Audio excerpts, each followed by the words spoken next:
खाटू श्याम बाबा का सच्चा चमत्कार। बंद मंदिर के दरवाजे और सुबह मिला जीवन का सबसे बड़ा वरदान। साल 2022 की बात है। राजस्थान के एक छोटे से कस्बे में सुरेश चौधरी अपनी पत्नी पूजा, माँ और 8 साल की बेटी गुड़िया के साथ रहता था। सुरेश एक ट्रक ड्राइवर था, मेहनती था, लेकिन पिछले 2 साल से किस्मत उसका साथ नहीं दे रही थी। नौकरी छूट गई, कर्ज बढ़ गया और घर की हालत दिन ब दिन खराब होती चली गई। एक रात सुरेश ने अपनी माँ को रोते हुए सुना। माँ कह रही थी, हे खाटू श्याम बाबा, मेरे बेटे की लाज रख लेना, अब हमारे पास कोई सहारा नहीं बचा। सुरेश ने पहली बार माँ की आंखों में इतनी बेबसी देखी। उसी रात उसने मन ही मन प्रण किया, अगर बाबा ने इस संकट से निकाल दिया तो मैं पैदल खाटू श्याम के दर्शन करने जाऊंगा। कुछ ही दिनों बाद उसे एक बड़ी ट्रांसपोर्ट कंपनी में नौकरी मिल गई। तनख्वाह पहले से अच्छी थी। धीरे धीरे घर की हालत सुधरने लगी, लेकिन इंसान जब सुख में होता है तो कई बार अपने वादे भूल जाता है। सुरेश भी काम में इतना व्यस्त हो गया कि उसने बाबा से किया हुआ प्रण भुला दिया। करीब 6 महीने बाद उसे दिल्ली से जयपुर तक महंगा सामान पहुंचाने का काम मिला। रात का समय था, हाईवे पर तेज बारिश हो रही थी। अचानक ट्रक के सामने एक गाय आ गई। सुरेश ने उसे बचाने के लिए तेजी से स्टीयरिंग घुमाया। ट्रक सड़क से उतरकर गहरी खाई की ओर फिसलने लगा। उस पल सुरेश के मुंह से केवल एक ही शब्द निकला, श्याम बाबा। उसे लगा अब उसकी मौत तय है, लेकिन तभी ट्रक एक बड़े पत्थर से टकराकर रुक गया। अगर वह पत्थर वहां न होता तो ट्रक सैकड़ों फीट नीचे गिर जाता।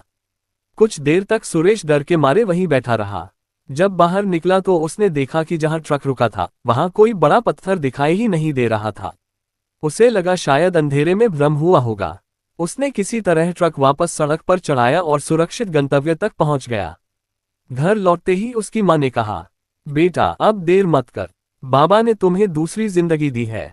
इस बार सुरेश ने तुरंत छुट्टी ली और परिवार के साथ खाटू श्याम जाने का फैसला किया। वे रात में मंदिर पहुंचे, लेकिन तब तक मंदिर के कपाट बंद हो चुके थे। सुरेश बहुत उदास हो गया। वह मंदिर की सीढ़ियों पर बैठकर बोला, बाबा गलती मेरी थी, मैंने अपना वचन भुला दिया, बस एक बार दर्शन करा दो। रोते रोते उसकी आंख लग गई।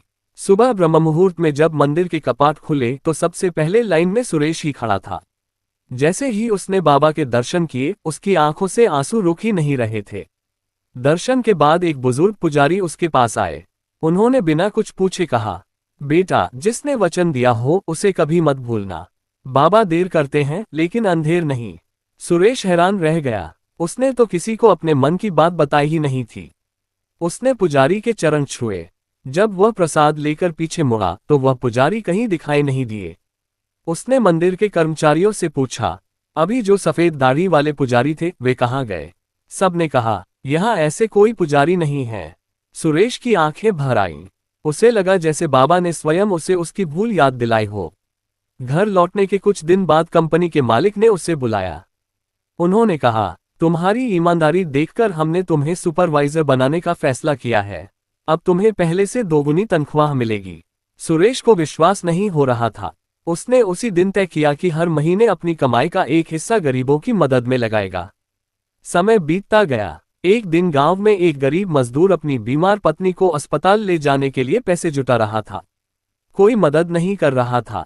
सुरेश आगे आया। उसने बिना अपना नाम बताए इलाज का पूरा खर्च भर दिया।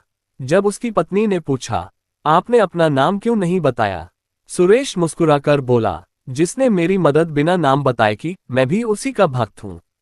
उस दिन उसे एहसास हुआ कि बाबा का सबसे बड़ा चमत्कार केवल संकट टालना नहीं है, बल्कि इंसान के दिल में दया और सेवा का भाव जगाना है। आज भी जब सुरेश खाटू श्याम बाबा के दरबार जाता है तो वह केवल एक ही प्रार्थना करता है, बाबा मुझे इतना ही देना कि मैं किसी जरूरतमंद की मदद कर सकूं। गांव के लोग कहते हैं कि सुरेश की किस्मत बदल गई, लेकिन सुरेश हमेशा मुस्कुराकर जवाब देता है, मेरी किस्मत नहीं बदली, मेरा विश्वास मजबूत हुआ है। और शायद यही सबसे बड़ा चमत्कार है। कहानी का संदेश, आस्था व्यक्ति को कठिन समय में हिम्मत दे सकती है, लेकिन जीवन में सफलता ईमानदारी, मेहनत, समय पर सही निर्णय और दूसरों की मदद करने की भावना से भी आती है।